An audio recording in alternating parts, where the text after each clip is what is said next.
tarde. Boa tarde. A crise dos refugiados. A polícia investiga ataques contra venezuelanos em Roraima. Uma criança de 3 anos está entre os feridos. O Rio convoca 17 mil policiais. E anuncia o esquema de segurança para o carnaval. Preso Luiz Eduardo de Oliveira e Silva, irmão do ex-ministro José Dirceu. Ele foi condenado em segunda instância por corrupção e lavagem de dinheiro. O comércio sai do negativo e fecha 2017 em alta depois de 2 anos. A Câmara dos Deputados dos Estados Unidos aprova o orçamento e destrava as contas do governo Trump. Homens na mira. Em Minas, a campanha de vacinação contra a febre amarela procura o público masculino. O motivo? Quase 90% dos infectados pelo vírus são homens. E a abertura dos Jogos Olímpicos de Inverno. Pela primeira vez em 11 anos, as Coreias do Sul e do Norte desfilam sob uma só bandeira. O Jornal Hoje está começando. Começamos essa edição com uma notícia sobre a febre amarela. De cada 100 casos confirmados da doença no Brasil, 87 são em homens. E o motivo não é uma preferência do mosquito, não, né? Não. Segundo o governo de Minas, onde esse índice é ainda mais alto, o motivo é que nós, homens, não procuramos orientação médica. Para aumentar a proteção ao público masculino, algumas cidades mineiras começaram uma caça aos homens. A reportagem é do Ismar Madeira. No desembarque dos ônibus, lá está a enfermeira. Só assim para o Antônio não escapar. Porque é um lugar que o pessoal, todo mundo está passando, né? Eles são o principal alvo desta campanha em Santa Luzia, na região metropolitana de Belo Horizonte. É que 87% dos casos confirmados de febre amarela no Brasil ocorreram em homens. E em Minas Gerais, estado com o maior número de mortes neste ano, 92% dos infectados são do sexo masculino. Nós mulheres temos mais cuidado, vamos mais ao médico e os homens nem tanto. Se vacinam menos, se recusam. O homem tem essa mania de achar que é durão, né? Ah, não precisa disso não e tal. Acaba acontecendo, né? Numa pesquisa feita pelo Ministério da Saúde, mais da metade dos entrevistados disseram que não buscaram os serviços de saúde porque nunca precisaram. E 64% não atualizaram os cartões de vacina. Eu não lembro se fui vacinado, por isso estou aqui vacinando. Além de não se vacinarem, muitos homens estão mais expostos à febre amarela por causa do trabalho em áreas rurais. Os profissionais de saúde estão levando o alerta aonde quer que esses homens estejam. Até em bares e restaurantes. É assim em Ribeirão das Neves, também na região metropolitana de BH. Já tomou a vacina contra a febre amarela? Não. O Rafael aproveitou. Estou com a viagem marcada essa semana, então pra gente, questão de prevenção, está sendo bem útil, né? Mas atenção, porque a vacina leva 10 dias para imunizar uma pessoa. A abordagem nos lugares onde eles estão mais descontraídos facilita. Não tem problema que estejam até assim, suando a camisa. As contraindicações da vacina são contraindicações específicas, principalmente os pacientes imunossuprimidos, ou por doença ou por medicamentos. Então são contraindicações muito específicas. O fato de estarem praticando atividade física ou de estarem ingerindo bebida alcoólica não é contraindicação para vacinação. O Elias estava jogando basquete. Se a enfermeira não tivesse vindo até aqui, vacina estava longe dos planos. Tem medo daquela agulhinha ali. Mas foi fácil, olha aí. Não doeu nada. Tô imunizado, graças a Deus, bem suave. Aconselho todo mundo a tomar, hein? Aqui, ó. Valeu! Boa, Elias. Mosquito não escolhe gênero, então todo mundo tem que se vacinar, né? Certo. Olha, quase 500 macacos morreram vítimas de febre amarela de julho até agora, segundo o Ministério da Saúde. Em São Paulo, um centro da prefeitura está blindando os macacos sadios contra o mosquito. Como isso funciona? É o que o repórter Jean Halpe explica agora. Com dificuldades para respirar e já sem conseguir fazer qualquer movimento, o bugio adulto lutou contra a febre amarela. Mas horas depois, perdeu a batalha. Foi só um entre dezenas de casos que chegaram ao Centro de Manejo e Conservação de Animais Silvestres da Prefeitura de São Paulo. O local recebe animais encontrados na cidade, saudáveis, doentes ou mortos. Nos últimos meses, as atenções se voltaram para os macacos. A gente recebe em torno de 3 a, dependendo do dia, 8 macacos por dia. E grande parte deles já chegam mortos. Antes a gente recebia 1 por semana, 1 por mês, né? Nem sempre o animal chegava morto. Então a gente não precisava parar nossas atividades para especificamente atender a febre amarela, né? De outubro para cá, quando foi confirmada a primeira morte de macaco por febre amarela na cidade, o centro já recebeu 296 macacos. Dos que chegaram, 110 morreram com a doença. O bugio é a espécie mais sensível. Já macacos prego e saguis costumam resistir ao vírus, que é transmitido por 2 tipos de mosquitos, o haemagogos e os sabetes, os mesmos que também picam os seres humanos e transmitem a febre amarela silvestre. Até o ano passado, todos os macacos que chegavam ao centro eram soltos, voltavam para a natureza depois de recuperados. Esse procedimento mudou por causa da febre amarela. Nenhum deles saiu daqui desde que começou o surto da doença no estado. O prédio dos primatas, o ambiente onde eles ficam, foi adaptado, praticamente embrulhado por uma grande tela para impedir a entrada de mosquitos. Em humanos, segundo o último boletim epidemiológico do Ministério da Saúde, foram notificados 1.286 casos de febre amarela no Brasil, sendo que 353 foram confirmados e 98 pessoas morreram por causa da doença. As campanhas para imunização com as doses fracionadas da vacina já começaram em São Paulo, Minas Gerais e no Rio de Janeiro. Na Bahia, a campanha começa no dia 19. A bióloga lembra da importância dos macacos para o controle da febre amarela. É importante a gente manter esses animais vivos e saudáveis para tentar reintroduzir eles nessas áreas que a gente não tem mais bugio. É isso, gente. E para reforçar, os macacos não transmitem a doença para os humanos. Como nós mostramos, eles também são vítimas. A polícia de Roraima está investigando ataques a imigrantes venezuelanos em Boa Vista. Uma criança de 3 anos está entre os feridos. A reportagem é de Érica Figueiredo. Esta casa, onde vivem 31 venezuelanos, foi atingida por uma bomba caseira. Na madrugada de segunda-feira, as câmeras de segurança registraram um homem perto do muro. Ele acendeu fogo, arremessou para dentro da residência e fugiu pouco depois. Uma mulher sofreu queimaduras de 2º grau no rosto, pescoço e costas. Estava acostada em minha rede dormindo e quando despertei porque já haviam jogado fogo em mim. Estava todo prendido, com muito fogo. Estava queimando meu cabelo, minha cara, tudo. Na quinta-feira, também de madrugada, outro ataque contra a casa de uma família de imigrantes venezuelanos. Eles acreditam que o incêndio foi criminoso. Pai e filha de 3 anos tiveram queimaduras no corpo. A tia da criança conta que o socorro foi lento. Vocês levaram a criança como? Em bicicleta. E a minha irmã em bicicleta. A criança continua internada com queimaduras de 2º grau. A Polícia Civil de Roraima investiga 2 suspeitos, um brasileiro e um venezuelano, e não descarta a hipótese de que os casos sejam motivados por xenofobia, que é a discriminação a estrangeiros. A Prefeitura de Boa Vista calcula que 40 mil venezuelanos vivem na capital.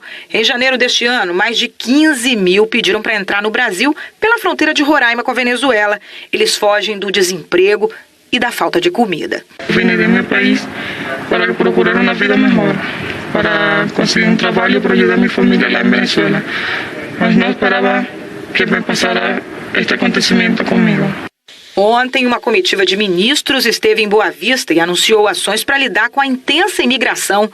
Nas próximas semanas, começa um censo para saber o número exato de venezuelanos em Roraima. O governo federal quer começar em 90 dias um plano piloto para levar venezuelanos a outros estados do país. O irmão do ex-ministro José Dirceu foi preso hoje em Ribeirão Preto, interior de São Paulo. Luiz Eduardo de Oliveira e Silva foi condenado em 2ª instância por corrupção passiva e lavagem de dinheiro. A reportagem é do Dirceu Martins. Luiz Eduardo de Oliveira e Silva chegou às 9 da manhã ao Instituto Médico Legal de Ribeirão Preto para fazer exame de corpo de delito. 5 minutos depois, saiu sem falar com os jornalistas. Não tem nada para dizer em sua defesa? Nada. O irmão do ex-ministro José Dirceu foi levado para a sede da Polícia Federal e deve seguir para o Paraná. Luiz Eduardo foi preso às 6 da manhã na casa dele, num bairro nobre de Ribeirão Preto. Ele foi condenado a 8 anos e 9 meses de prisão, em regime fechado, pelo juiz Sérgio Moro por corrupção passiva e lavagem de dinheiro em 2015, quando chegou a ser preso. Luiz recorreu, mas em setembro do ano passado, por unanimidade, o Tribunal Regional Federal da 4ª Região aumentou a pena para 10 anos, 6 meses e 23 dias de prisão. Ele entrou com um novo recurso, um embargo no próprio TRF4, mas perdeu de novo e ontem a Justiça expediu o mandado de prisão. José Dirceu também foi condenado em segunda instância no mesmo processo, mas o pedido de embargo dele ainda não foi julgado pelo TRF4. Luiz Eduardo era sócio de José Dirceu na JD Consultoria. Os dois foram acusados de participar de um esquema de fraudes na Petrobras em contratos com empresas terceirizadas. Segundo o Ministério Público, Luiz Eduardo atuava como auxiliar de José Dirceu no recebimento de propinas e lavagem de dinheiro. O irmão do ex-ministro admitiu à Polícia Federal que recebia R$30 mil por mês em dinheiro. A defesa de Luiz Eduardo vai entrar com um pedido para que ele possa cumprir a pena perto de Ribeirão Preto. Júlio César dos Santos, que foi condenado na mesma ação, também foi preso hoje para começar a cumprir a pena. Júlio era sócio minoritário da JD Consultoria. Com a prisão do deputado João Rodrigues, do PSD de Santa Catarina, ontem subiu para 4 o número de deputados federais presos no exercício do mandato. Até agora, só um deles foi cassado. A reportagem é da Zileide Silva. O deputado João Rodrigues, do PSD de Santa Catarina, está preso desde ontem em Porto Alegre e não quer ficar lá não. Quer vir para a Papuda Penitenciária de Brasília. Nada a ver com gostar mais de uma ou outra cidade. Mesmo preso, ele quer continuar trabalhando na Câmara. Apenas dormiria na cadeia e mantendo todos os direitos de parlamentar, que não são poucos. Além do salário de quase R$34 mil, ele tem direito à cota parlamentar, R$40 mil. A verba de gabinete, R$102 mil e auxílio moradia, R$4.200. Assim que o deputado foi preso, o advogado dele informou que vai pedir a transferência para que ele possa trabalhar de dia na Câmara e à noite ir para a Papuda. Decisão que não é da Câmara. O Tribunal Regional Federal da 4ª Região, que o condenou a 5 anos e 3 meses por fraude e dispensa de licitação, é que vai decidir quando ele começa a cumprir o regime semiaberto e se poderá voltar a dar expediente por aqui. Situação que não é novidade na Câmara. João Rodrigues é o 4º deputado preso no exercício do mandato desde 1988, quando a atual Constituição foi promulgada. O primeiro foi Natan Donadon, preso em 2013 em regime fechado e o único que teve o mandato cassado até agora. O segundo foi Celso Jacob, do PMDB, em junho do ano passado. Durante 5 meses, ele fez exatamente o que João Rodrigues quer fazer agora: expediente na Câmara durante o dia, prisão à noite. Essa jornada foi proibida quando ele foi flagrado no Palácio do Jaburu com o ex-deputado Valdemar Costa Neto, um dos caciques do PR, que foi preso no escândalo do mensalão do PT. Temer pediu o apoio do partido à reforma da Previdência. Nós vamos ao vivo a Brasília falar com Andréa Sadi, que tem as informações. Andréa, estava na agenda, não? Não estava não, Sandra. Boa tarde para você, Doni, boa tarde a todos. Não estava na agenda e a agenda também não foi atualizada após este encontro ocorrer ontem lá no Palácio do Jaburu entre o presidente Michel Temer e Valdemar Costa Neto. Este encontro foi para discutir cargos, o Ministério dos Transportes, hoje nas mãos do PR, ocupado pelo ministro Maurício Quintela. Mas Maurício Quintela vai deixar o cargo em março para concorrer às eleições. Então, Valdemar quer a garantia de que o PR vai continuar comandando o Ministério. Em troca, o partido promete apoio à reforma da Previdência. O Palácio do Planalto, procurado por nós, confirma que a troca ministerial foi o tema deste encontro entre o presidente Michel Temer e Valdemar Costa Neto, mas diz que nada foi decidido e que as conversas continuam após o Carnaval. Sandra e Dori. Ok, André, obrigada. O comércio voltou a respirar em 2017. As vendas no ano passado aumentaram 2%. O IBGE começou a medir o desempenho do setor em 2001. Esse gráfico aqui mostra o que aconteceu de lá para cá. Durante 11 anos destacados em amarelo aqui no gráfico, todo esse período, as vendas no varejo tiveram crescimento, que chegou até a passar dos 10%. Desde 2012, a velocidade vinha sendo reduzida e chegou a ter 2 anos muito negativos, 2015 e 2016. O resultado divulgado hoje, esses 2% de crescimento em 2017, esse resultado ainda não é suficiente para recuperar todo o terreno perdido, mas representa uma reversão. É o primeiro crescimento depois dos 2 piores anos da história dos dados do comércio brasileiro. Vamos ver mais detalhes na reportagem da Lília Teles.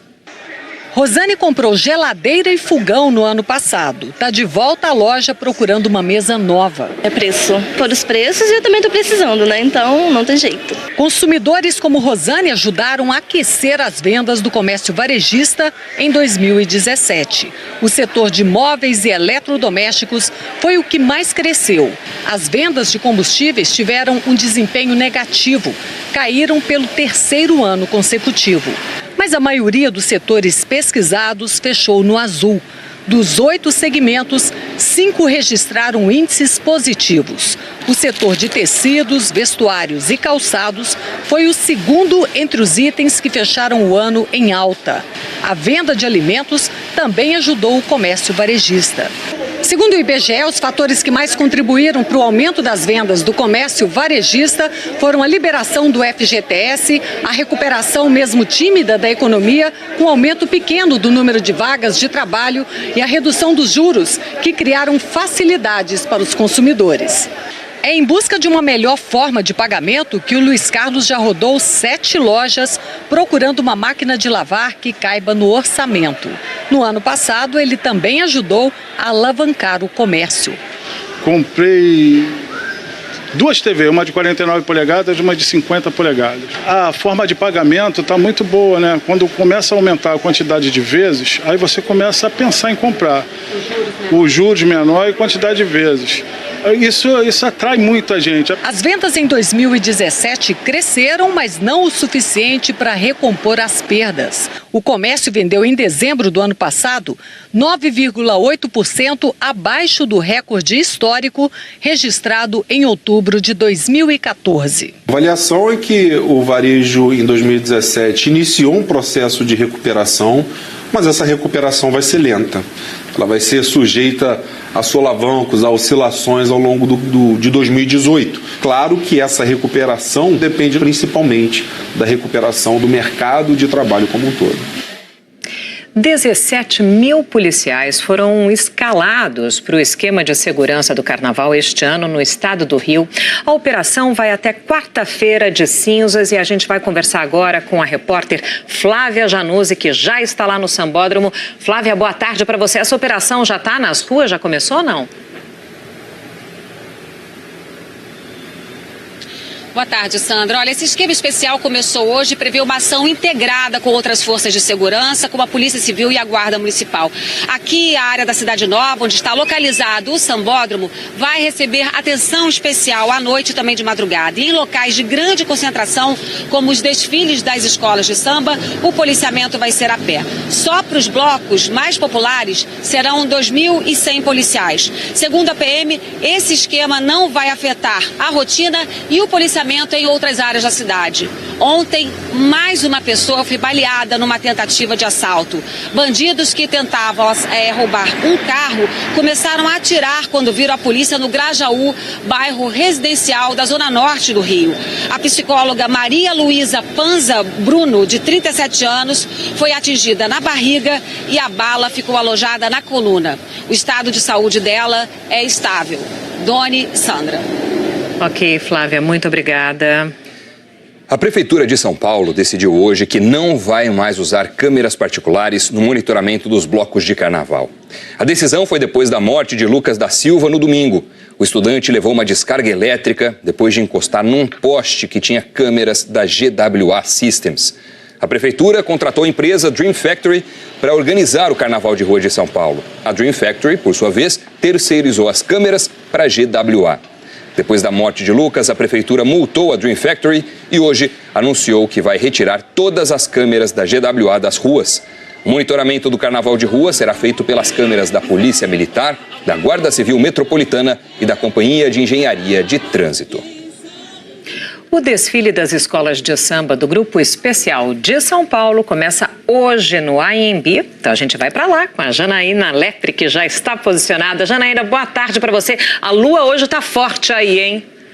Nossa, tá muito, viu, Sandra? Olha, um sol para cada um, né? Como diriam, muito calor aqui no Sambódromo do AMB, também hora do almoço, então talvez por isso a concentração esteja bem tranquila, não tem aquele corre-corre de última hora, até porque os desfiles estão previstos para começar às 11h15 da noite. Não dá tempo mais de fazer muita coisa não, né? Só os ajustes mesmo, aqueles últimos ajustes, porque já tá tudo prontinho. A gente está bem perto, olha, do carro abre-alas da primeira escola a desfilar hoje, uma estreante no grupo especial, que é a Independente Tricolor. E só de olhar o carro já dá para saber do que eles vão falar, né? Porque tá lá o José Mojica Marins, o Zé do Caixão, a escola que vai trazer os filmes de terror para a avenida, para tentar seguir aí pelo grupo especial. Primeiro ano de muitos, eles dizem aqui. Bom, para hoje tem ingresso só em alguns setores e para amanhã só nos camarotes. Vamos ver agora, então, um pouquinho do enredo de cada uma das 7 escolas que desfilam essa noite. Hoje o bicho vai pegar! A Independente Tricolor estreia no grupo especial com um enredo arrepiante. Vai falar de monstros e filmes de terror. Em seguida, a Unidos do Peruche comemora os 80 anos de Martinho da Vila. Tem um grupo de amigos que vão fazer uma porção de coisas aí neste ano, mas eu acho que nada vai superar a homenagem do Peruche. A Acadêmicos do Tucuruvi, que perdeu 90% das fantasias no incêndio no mês passado, faz o desfile da superação, com um enredo sobre museus. A Mancha Verde canta a amizade com uma homenagem ao grupo Fundo de Quintal. Estamos recebendo o melhor presente que nós poderíamos receber. Que dizer para o público. Obrigado. E em busca do bicampeonato, a Acadêmicos do Tatuapé vai falar das belezas e da cultura do Maranhão.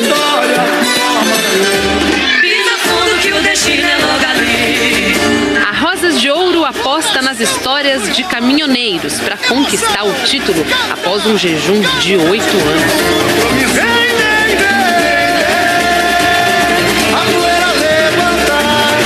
Para encerrar a primeira noite de desfiles, a Tom Maior vai levar para a avenida uma mulher super importante para a história do Brasil, a Imperatriz Leopoldina.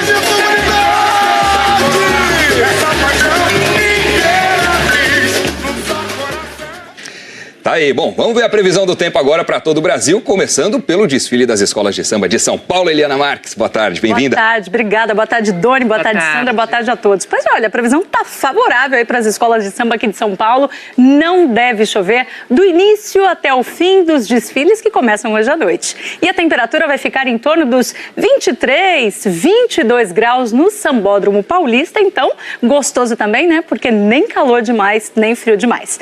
Agora, no fim da tarde de hoje, não se descartam aí pancadas de chuva aqui na cidade de São Paulo, também em todo o estado. É uma chuva isolada, como os meteorologistas dizem, né? Ou seja, aquela chuva que não cai para todo mundo, não. Vai num bairro, não vai no outro, mas pode ser forte, apesar de rápida. E como a gente vê aqui no nosso mapa, né? Quase todo verde significa que tem previsão de chuva agora à tarde em praticamente todo o Brasil. Agora só tem 2 áreas amarelinhas, inclusive ali, né, na Bahia.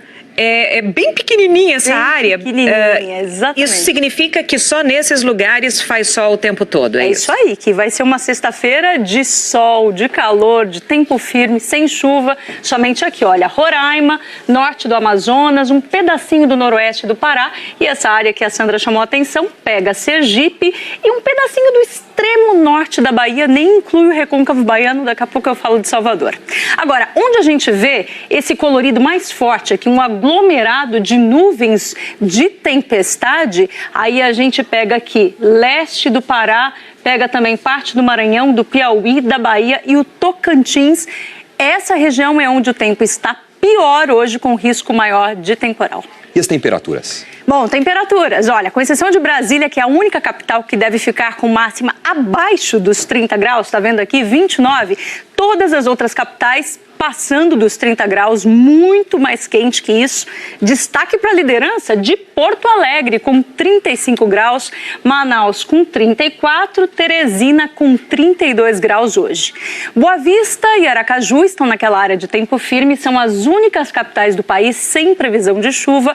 Agora no Recife pode chover bastante, já choveu de manhã, mesmo assim está abafado, olha, a máxima de 30 graus. Em Florianópolis, pancadas de chuva e calorão de 33 graus. E no Rio de Janeiro, essa chuva aqui que a gente vê é finzinho da tarde, noite e bem quente por lá também. 36 graus de máxima hoje, amanhã 39 no Rio. Bom, e agora eu termino então falando de Salvador. Daqui a pouquinho, a partir das 3 horas da tarde, tem mais festa por lá, com possibilidade de chuva. A gente vê aqui 60% de chance de chuva, mas essa chuva não deve atrapalhar a folia. É rápida e a máxima por lá está em 31 graus. À noite já não chove e temperatura na casa dos 25. Então é para lá que a gente vai agora. Salvador já tem carnaval. A abertura foi ontem, como mostra o repórter Mauro Anchieta. Cláudia Leite se encarregou de abrir a festa, puxando milhares de foliões no circuito à beira-mar.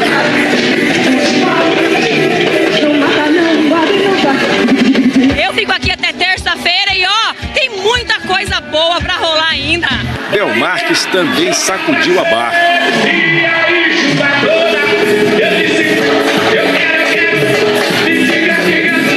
O carnaval tá lindo, eu desejo sorte pra todo mundo, acho que vai dar tudo certo, nós temos o melhor carnaval do mundo. Os fãs de sempre agradecem. É bom demais, podem vir, essa voz aqui é espetacular, venham! A quinta de carnaval na Barra teve quase 40 atrações e foi toda do Folião Pipoca. Não houve desfile de bloco com corda, o circuito ficou livre para quem quisesse chegar e entrar na festa. A avenida ficou lotada. A gente nunca vai conseguir explicar com palavras o que o coração sente quando o trio chega junto. E a gente sente que está em Salvador, é sensacional.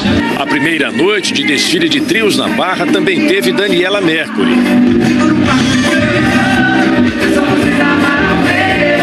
E no circuito do Campo Grande, no centro, foi a noite dos blocos de samba. Atrações como Xande de Pilares e Arlindinho, filho de Arlindo Cruz, arrastaram milhares de sambistas.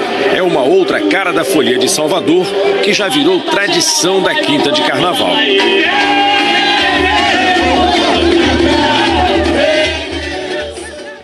A seguir, o Congresso americano aprova o orçamento e destrava os gastos do governo. O aperto de mãos histórico entre o presidente da Coreia do Sul e a irmã do líder norte-coreano. E a cerimônia de abertura dos Jogos Olímpicos de Inverno, a gente mostra já. A Câmara dos Deputados dos Estados Unidos aprovou essa madrugada o orçamento federal para os próximos 2 anos, depois de 2 paralisações e muita negociação de todos os lados no Congresso. Então a gente vai a Nova York conversar sobre isso com o nosso correspondente Jorge Pontual. Boa tarde para você. Bom, o orçamento passou, mas não sem muita estranheza e discussão, inclusive dentro do próprio partido do presidente Trump, né? É isso mesmo, Sandra. Boa tarde, Doni, boa tarde a todos. Foi uma noite bem tumultuada em Washington. Olha, um único senador, o republicano Rand Paul, bloqueou a votação do orçamento no Senado até 1 da manhã.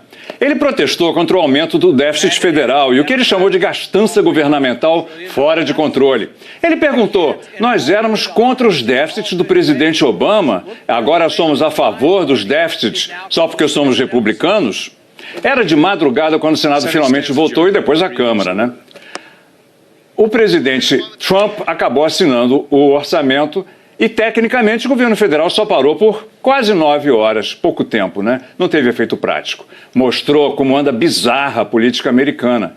Foi a segunda paralisação só este ano. O Partido Republicano rachou. A ala mais conservadora votou contra. O orçamento só passou porque teve apoio dos democratas, a oposição.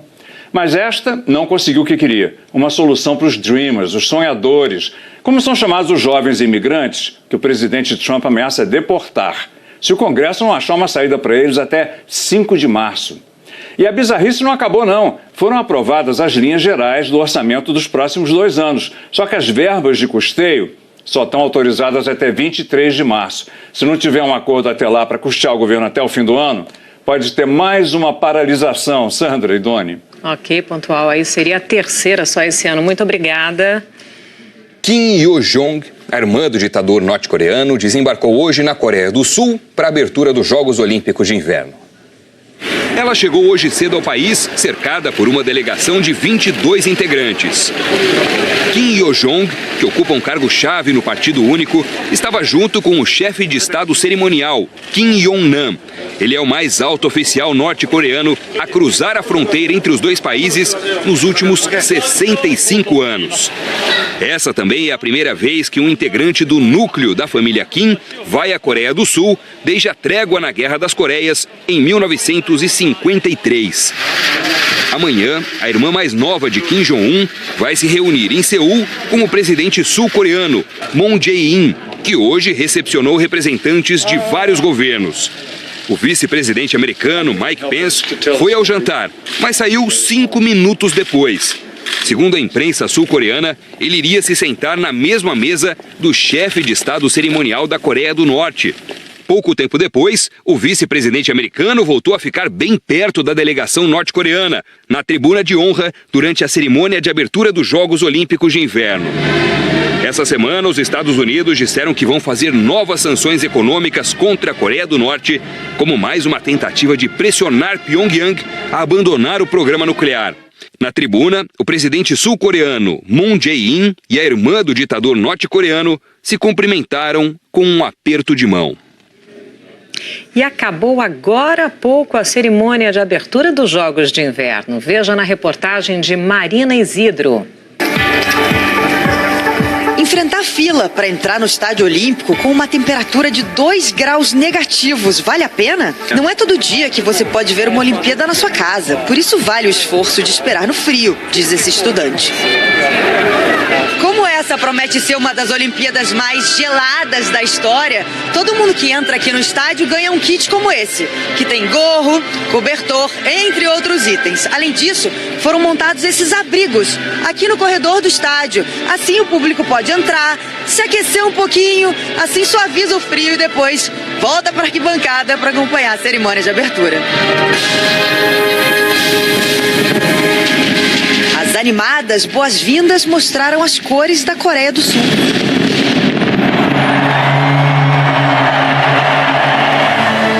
O espetáculo, contado através do olhar de 5 crianças, uma referência aos 5 aros olímpicos, misturou elementos da natureza e da história do país sede. Pela primeira vez em 11 anos, as Coreias do Sul e do Norte desfilaram sob uma bandeira unificada, um momento esportivo e político. Brasil! E entre os 3.000 atletas, 10 são do Brasil. Edson Bindilati, do bobsled, foi o porta-bandeira da delegação. Para mim é mais fácil pilotar o trenó a 140, 150 km por hora do que esse peso de levar a bandeira do nosso país, da nossa nação e representar milhões de brasileiros aqui nos Jogos Olímpicos de Inverno.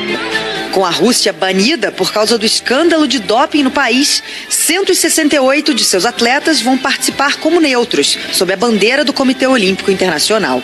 47 russos tentaram competir de última hora, mas o recurso foi negado pela Corte Arbitral do Esporte. Num dos momentos mais esperados da noite, a pira foi acesa pela campeã olímpica de patinação artística Yuna Kim, estrela do esporte coreano e já aposentada. Em uma cerimônia em que não houve como fugir de questões como doping e política, a mensagem final foi algo bem maior: paz. Na Escócia, desenvolveram em laboratório pela primeira vez um óvulo humano, desde o estágio inicial até a maturidade, quando ele está pronto para ser fertilizado. Vamos até Londres conversar com a nossa correspondente Cecília Malan sobre isso. Cecília, boa tarde para você. Explica qual é a importância dessa descoberta, desse desenvolvimento em laboratório para a infertilidade. Boa tarde, Dona e Sandra. Boa tarde a todos. Olha, a técnica pode levar a melhores formas de preservar a fertilidade de meninas que passam por tratamentos nocivos aos ovários, como rádio ou quimioterapia. No corpo, os óvulos só se desenvolvem após a puberdade. As meninas que têm câncer correm o risco de ficar estéreis. Antes de começar qualquer tratamento, elas podem retirar parte do tecido ovariano para, no futuro, se quiserem engravidar, implantar esse mesmo tecido e deixar os óvulos se desenvolverem naturalmente. Um processo arriscado, segundo os médicos, porque esse tecido pode conter células cancerígenas. O novo processo permitiria amadurecer os óvulos em laboratório sem a necessidade de voltar a implantar o tecido ovariano. Ou seja, os óvulos estariam prontos para a fertilização in vitro, por exemplo. O processo é inédito no mundo e a possibilidade de melhorar as chances dessas jovens pacientes é animadora. Mas ainda não é possível garantir a saúde dos óvulos de laboratório. Falta muita pesquisa ainda, Doni. Certo, Cecília, obrigado. Boa tarde. E a gente volta a falar sobre o Carnaval, o desfile das escolas do Grupo Especial de São Paulo com Janaína Lepre. Janaína. Oi, Sandra, olha, e a gente volta para mostrar que tem sim gente trabalhando debaixo desse sol forte em coisas ainda bastante importantes. Por exemplo, a montagem de um carro que vai desfilar hoje à noite aqui na avenida. Olha só, ele veio aqui em peças e agora ele está sendo montado inclusive com a ajuda de um guindaste lá em cima. É um castelo mal assombrado, pelo que parece aqui, que está sendo construído aqui na avenida. As peças estão sendo colocadas agora para o desfile dessa noite. Lembrando que esse carro aqui faz parte do desfile da primeira escola independente tricolor, que vai falar dos filmes de terror. Inclusive, a grande estrela é o nosso Zé do Caixão, um ícone do sistema de terror, dos filmes de terror brasileiros. Bom, os desfiles começam às 11 horas da noite, não às 11h15, como eu falei agora há pouco, tá bom? Bom carnaval, Sandra e Doni. Ok, Janaína, bom trabalho para você. Então começa o desfile às 11, logo depois de Big Brother Brasil. É isso aí. Certo. O Jornal Hoje termina aqui. Você acompanha outras notícias no Jornal Nacional. Uma boa tarde e até amanhã. Tchau. Ótima tarde para você, um excelente carnaval. Pois perdeu a batalha. Foi só um entre dezenas de casos que chegaram ao Centro de Manejo e Conservação de Animais Silvestres da Prefeitura de São Paulo. O local recebe animais encontrados na cidade, saudáveis, doentes ou mortos. Nos últimos meses, as atenções se voltaram para os macacos. A gente recebe em torno de 3 a, dependendo do dia, 8 macacos por dia e grande parte deles já chegam mortos. Antes a gente recebia 1 por semana, 1 por mês, né? Nem sempre o animal chegava morto, então a gente não precisava parar nossas atividades para especificamente atender a febre amarela. Né? De outubro para cá, quando foi confirmada a primeira morte de macaco por febre amarela na cidade, o centro já recebeu 296 macacos. Dos que chegaram, 110 morreram com a doença. O bugio é a espécie mais sensível. Já macacos prego e saguis costumam resistir ao vírus, que é transmitido por 2 tipos de mosquitos, o haemagogos e os sabetes, os mesmos que também picam os seres humanos e transmitem a febre amarela silvestre. Até o ano passado, todos os macacos que chegavam ao centro eram soltos, voltavam para a natureza depois de recuperados. Esse procedimento mudou por causa da febre amarela. Nenhum deles saiu daqui desde que começou o surto da doença no estado. O prédio dos primatas, o ambiente onde eles ficam, foi adaptado, praticamente embrulhado por uma grande tela para impedir a entrada de mosquitos. Em humanos, segundo o último boletim epidemiológico do Ministério da Saúde, foram notificados 1.286 casos de febre amarela no Brasil, sendo que 353 foram confirmados. E 98 pessoas morreram por causa da doença. As campanhas para a imunização com as doses fracionadas da vacina já começaram em São Paulo, Minas Gerais e no Rio de Janeiro. Na Bahia, a campanha começa no dia 19. A bióloga lembra da importância dos macacos para o controle da febre amarela. É importante a gente manter esses animais vivos e saudáveis para tentar reintroduzir eles nessas áreas que a gente não tem mais bugio. É isso, gente. E para reforçar, os macacos não transmitem a doença para os humanos. Como nós mostramos, eles também são vítimas. A polícia de Roraima está investigando ataques a imigrantes venezuelanos em Boa Vista. Uma criança de 3 anos está entre os feridos. A reportagem é de Érica Figueiredo. Esta casa, onde vivem 31 venezuelanos, foi atingida por uma bomba caseira. Na madrugada de segunda-feira, as câmeras de segurança registraram um homem perto do muro. Ele acendeu fogo, arremessou para dentro da residência e fugiu pouco depois. Uma mulher sofreu queimaduras de 2º grau no rosto, pescoço e costas. Estava acostada em minha rede dormindo quando despertei porque já haviam jogado fogo em mim. Estava todo prendido. com muito fogo. Tava queimando meu cabelo, minha cara, tudo. Na quinta-feira, também de madrugada, outro ataque contra a casa de uma família de imigrantes venezuelanos. Eles acreditam que o incêndio foi de carnaval.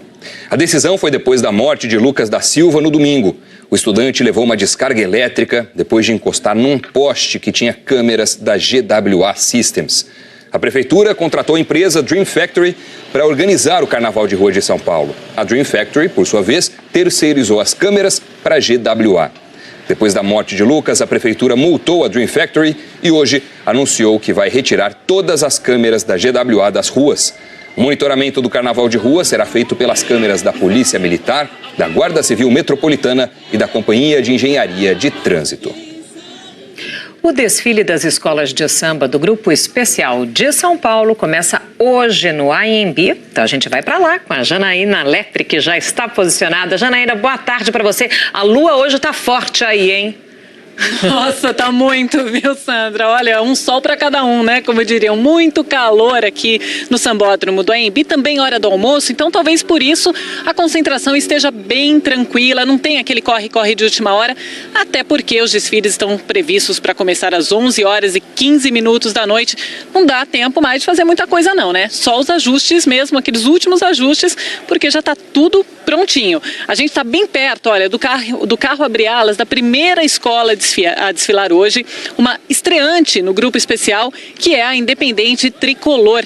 E só de olhar o carro já dá para saber do que eles vão falar, né? Porque tá lá o José Mojica Marins, o Zé do Caixão, a escola que vai trazer os filmes de terror para a avenida, para tentar seguir aí pelo Grupo Especial. Primeiro ano de muitos, eles dizem aqui.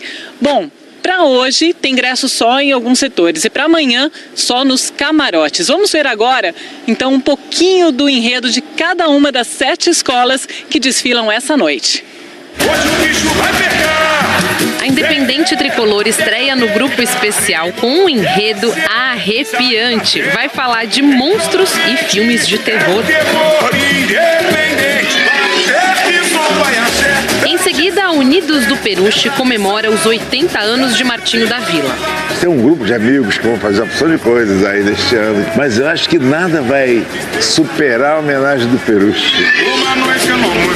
A Acadêmicos do Tucuruvi, que perdeu 90% das fantasias no incêndio no mês passado, faz o desfile da superação, com um enredo sobre museus. A Mancha Verde canta a amizade com uma homenagem ao grupo Fundo de Quintal. Estamos recebendo o melhor presente que nós poderíamos receber. Que dizer para o público. Obrigado.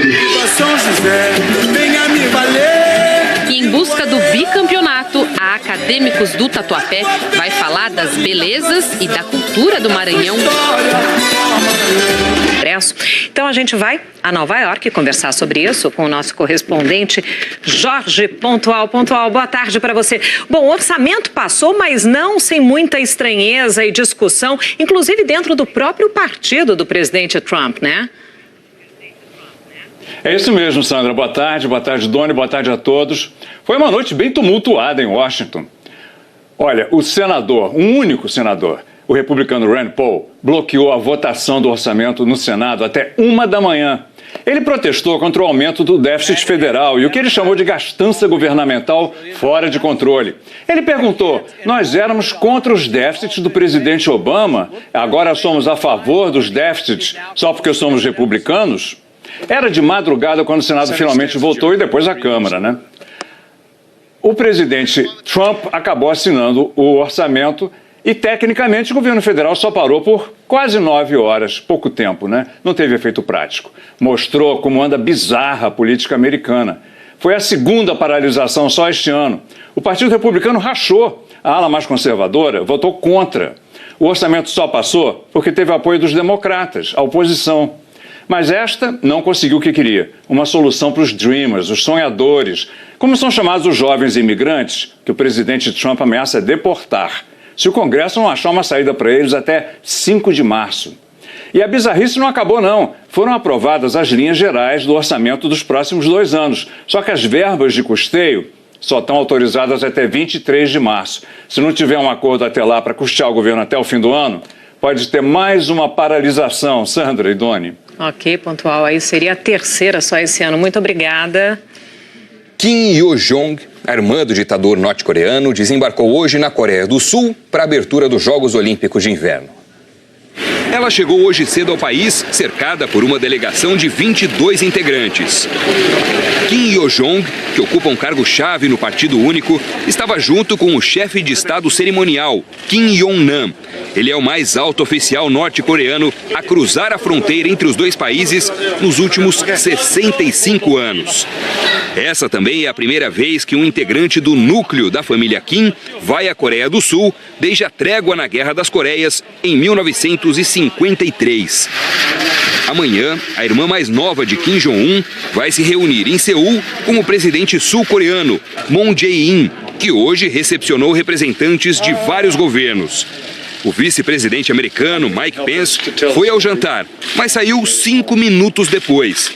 Segundo a imprensa sul-coreana, ele iria se sentar na mesma mesa do chefe de Estado cerimonial da Coreia do Norte. Pouco tempo depois, o vice-presidente americano voltou a ficar bem perto da delegação norte-coreana. Para amanhã, só nos camarotes. Vamos ver agora, então, um pouquinho do enredo de cada uma das 7 escolas que desfilam essa noite. A Independente Tricolor estreia no grupo especial com um enredo arrepiante. Vai falar de monstros e filmes de terror. Em seguida, a Unidos do Peruche comemora os 80 anos de Martinho da Vila. Tem um grupo de amigos que vão fazer uma porção de coisas aí neste ano, mas eu acho que nada vai superar a homenagem do Peruche. Acadêmicos do Tucuruvi, que perdeu 90% das fantasias no incêndio no mês passado, faz o desfile da superação, com um enredo sobre museus. A Mancha Verde canta a amizade com uma homenagem ao grupo Fundo de Quintal. Estamos recebendo o melhor presente que nós poderíamos receber. Dizer para o público. Obrigado. E em busca do bicampeonato, a Acadêmicos do Tatuapé vai falar das belezas e da cultura do Maranhão.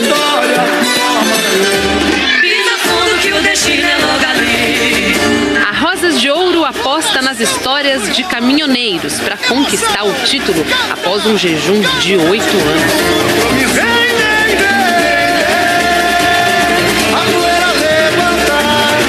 Para encerrar a primeira noite de desfiles, a Tom Maior vai levar para a avenida uma mulher super importante para a história do Brasil, a Imperatriz Leopoldina.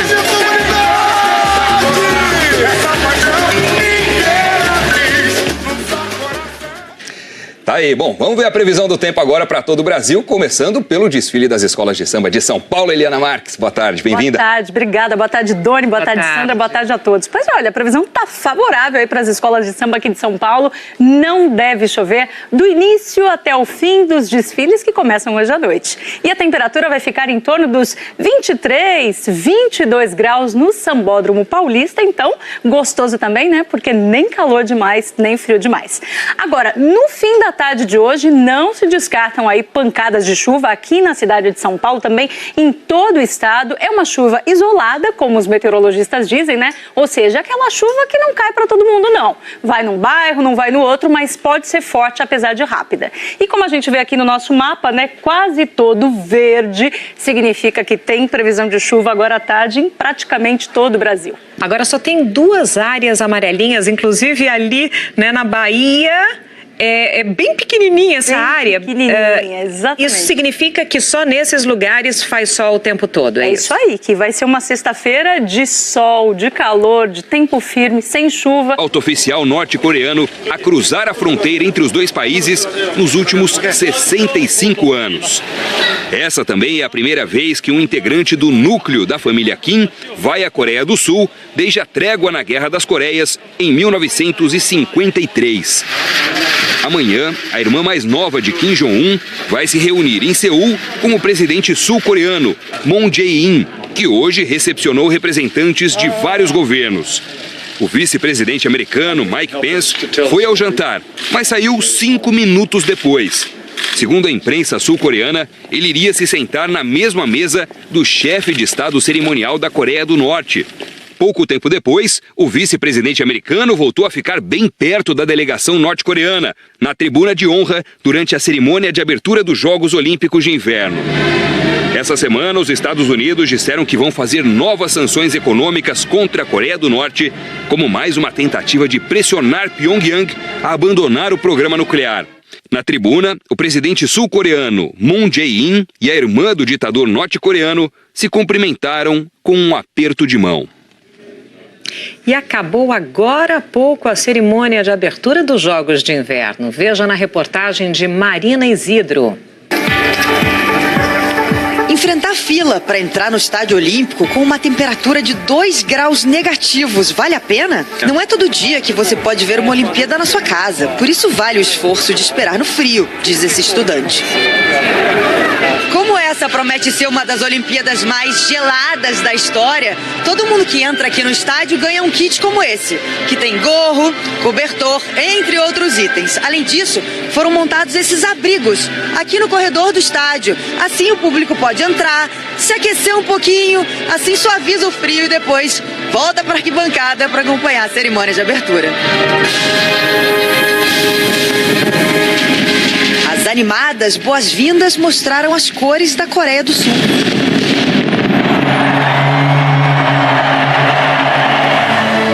O espetáculo, contado através do olhar de 5 crianças, uma referência aos 5 aros olímpicos, misturou elementos da natureza e da história do país sede. Pela primeira vez em 11 anos, as Coreias do Sul e do Norte desfilaram sob uma bandeira unificada, um momento esportivo e político. Brasil! E entre os 3.000 atletas, 10 são do Brasil. Edson Bindilate, do bobsled, foi o porta-bandeira da delegação. Para mim é mais fácil pilotar o trenó a 140, 150 km por hora do que esse peso de levar a bandeira do nosso país, a nossa nação e representar milhões de brasileiros aqui nos Jogos Olímpicos de Inverno. Com a Rússia banida por causa do escândalo. Com a Polícia Civil e a Guarda Municipal. Aqui, a área da Cidade Nova, onde está localizado o sambódromo, vai receber atenção especial à noite e também de madrugada. E em locais de grande concentração, como os desfiles das escolas de samba, o policiamento vai ser a pé. Só para os blocos mais populares serão 2.100 policiais. Segundo a PM, esse esquema não vai afetar a rotina e o policiamento em outras áreas da cidade. Ontem, mais uma pessoa foi baleada numa tentativa de assalto. Bandidos que tentavam roubar um carro começaram a atirar quando viram a polícia no Grajaú, bairro residencial da zona norte do Rio. A psicóloga Maria Luísa Panza Bruno, de 37 anos, foi atingida na barriga e a bala ficou alojada na coluna. O estado de saúde dela é estável. Doni Sandra. Ok, Flávia, muito obrigada. A Prefeitura de São Paulo decidiu hoje que não vai mais usar câmeras particulares no monitoramento dos blocos de carnaval. A decisão foi depois da morte de Lucas da Silva no domingo. O estudante levou uma descarga elétrica depois de encostar num poste que tinha câmeras da GWA Systems. A Prefeitura contratou a empresa Dream Factory para organizar o Carnaval de Rua de São Paulo. A Dream Factory, por sua vez, terceirizou as câmeras para a GWA. Depois da morte de Lucas, a Prefeitura multou a Dream Factory e hoje anunciou que vai retirar todas as câmeras da GWA das ruas. O monitoramento do Carnaval de Rua será feito pelas câmeras da Polícia Militar, da Guarda Civil Metropolitana e da Companhia de Engenharia de Trânsito. O desfile das escolas de samba do Grupo Especial de São Paulo começa hoje no AMB. Então a gente vai para lá com a Janaína Lepre, que já está posicionada. Janaína, boa tarde para você. A lua hoje está forte aí, hein? Nossa, tá muito, viu, Sandra? Olha, um sol para cada um, né? Como diriam, muito calor aqui no Sambódromo do AMB, também hora do almoço, então talvez por isso a concentração esteja bem tranquila, não tem aquele corre-corre de última hora, até porque os desfiles estão previstos para começar às 11h15 da noite. Não dá tempo mais de fazer muita coisa não, né? Só os ajustes mesmo, aqueles últimos ajustes, porque já tá tudo prontinho. A gente tá bem perto, olha, do carro abre-alas da primeira escola a desfilar hoje, uma estreante no Grupo Especial, que é a Independente Tricolor. E só de olhar o carro já dá para saber do que eles vão falar, né? Porque tá lá o José Mojica Marins, o Zé do Caixão, a escola que vai trazer os filmes de terror para a avenida, para tentar seguir aí pelo grupo especial. Primeiro ano de muitos, eles dizem aqui. Bom, para hoje tem ingresso só em alguns setores e para amanhã só nos camarotes. Vamos ver agora, então, um pouquinho do enredo de cada uma das 7 escolas que desfilam essa noite. A Independente está sendo bem útil, né? Mas atenção, porque a vacina leva 10 dias para imunizar uma pessoa. A abordagem nos lugares onde eles estão mais descontraídos facilita. Não tem problema que estejam até assim, suando a camisa. As contraindicações da vacina são contraindicações específicas, principalmente os pacientes imunossuprimidos, ou por doença ou por medicamentos. Então são contraindicações muito específicas. O fato de estarem praticando atividade física ou de estarem ingerindo bebida alcoólica não é contraindicação para vacinação. O Elias estava jogando basquete. Se a enfermeira não tivesse vindo até aqui, vacina estava longe dos planos. Tenho medo daquela agulhinha ali. Mas foi fácil, olha aí. Não doeu nada. Foi imunizado, graças a Deus, bem suave. Aconselho todo mundo a tomar, hein? Aqui, ó. Valeu! Boa, Elias.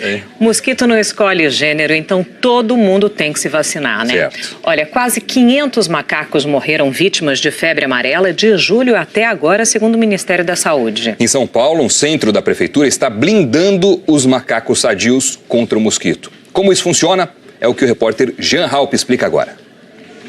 Com dificuldades para respirar e já sem conseguir fazer qualquer movimento, o bugio adulto lutou contra a febre amarela. Mas horas depois, perdeu a batalha. Foi só um entre dezenas de casos que chegaram ao Centro de Manejo e Conservação de Animais Silvestres da Prefeitura de São Paulo. O local recebe animais encontrados na cidade, saudáveis, doentes ou mortos. Nos últimos meses, as atenções se voltaram para os macacos. A gente recebe em torno de 3 a, dependendo do dia, 8 macacos por dia. E grande parte deles já chegam mortos. Antes a gente recebia 1 por semana, 1 por mês, né? Nem sempre o animal chegava morto. Então a gente não precisava parar nossas atividades para especificamente atender a febre amarela, né? De outubro para cá, quando foi confirmada a primeira morte de macaco por febre amarela na cidade, o centro já recebeu 296 macacos. Dos que chegaram, 110 morreram com a doença. O bugio é a espécie mais sensível. Já macacos prego e saguis costumam resistir ao vírus, que é transmitido por 2 tipos de mosquitos, o haemagogos e os sabetes, os mesmos que também picam os seres humanos e transmitem a febre amarela silvestre. Até o ano passado, todos os macacos que chegavam ao centro eram soltos, voltavam para a natureza depois de recuperados. Esse procedimento mudou por causa da febre amarela. Nenhum deles saiu daqui desde que começou o surto da doença no estado. O prédio dos primatas, o ambiente onde eles ficam, foi adaptado, praticamente embrulhado por uma grande tela para impedir a entrada de mosquitos. Em humanos, segundo o último boletim epidemiológico do Ministério da Saúde, foram notificados 1.286 casos de febre amarela no Brasil, sendo que 353 foram confirmados. E 98 pessoas morreram por causa da doença. As campanhas para a imunização com as doses fracionadas da vacina já começaram em São Paulo, Minas Gerais. Está muito boa, né? Quando começa a aumentar a quantidade de vezes, aí você começa a pensar em comprar. O juros menor e quantidade de vezes. Isso atrai muita gente. As vendas em 2017 cresceram, mas não o suficiente para recompor as perdas. O comércio vendeu em dezembro do ano passado 9,8% abaixo do recorde histórico registrado em outubro de 2014. A avaliação é que o varejo em 2017 iniciou um processo de recuperação, mas essa recuperação vai ser lenta. Ela vai ser sujeita a solavancos, a oscilações ao longo de 2018. Claro que essa recuperação depende principalmente da recuperação do mercado de trabalho como um todo. 17 mil policiais foram escalados para o esquema de segurança do Carnaval este ano no estado do Rio. A operação vai até quarta-feira de cinzas e a gente vai conversar agora com a repórter Flávia Januzzi, que já está lá no Sambódromo. Flávia, boa tarde para você. Essa operação já está nas ruas? Já começou ou não? Boa tarde, Sandra. Olha, esse esquema especial começou hoje e prevê uma ação integrada com outras forças de segurança, como a Polícia Civil e a Guarda Municipal. Aqui, a área da Cidade Nova, onde está localizado o Sambódromo, vai receber atenção especial à noite e também de madrugada. E em locais de grande concentração, como os desfiles das escolas de samba, o policiamento vai ser a pé. Só para os blocos mais populares serão 2.100 policiais. Segundo a PM, esse esquema não vai afetar a rotina e o policiamento em outras áreas da cidade. Ontem, mais uma pessoa foi baleada numa tentativa de assalto. Bandidos que tentavam roubar um carro começaram a atirar quando viram a polícia no Grajaú, bairro residencial da Zona Norte do Rio. A psicóloga Maria Luísa Panza Bruno, de 37 anos, foi atingida na barriga e a bala ficou alojada na coluna. O estado de saúde dela é estável. Doni, Sandra. Ok, Flávia, muito obrigada. A Prefeitura de São Paulo decidiu hoje que não vai mais usar câmeras particulares no monitoramento dos blocos de carnaval. A decisão foi depois da morte de Lucas da Silva no domingo. O estudante levou uma descarga elétrica depois de encostar num poste que tinha câmeras da GWA Systems. A Prefeitura contratou a empresa Dream Factory para organizar o Carnaval de Rua de São Paulo. A Dream Factory, por sua vez, terceirizou as câmeras para a GWA. Depois da morte de Lucas, a Prefeitura multou a Dream Factory e hoje anunciou que vai retirar todas as câmeras da GWA das ruas. O monitoramento do Carnaval de Rua será feito pelas câmeras da Polícia Militar, da Guarda Civil Metropolitana e da Companhia de Engenharia de Trânsito. O desfile das escolas de samba do Grupo Especial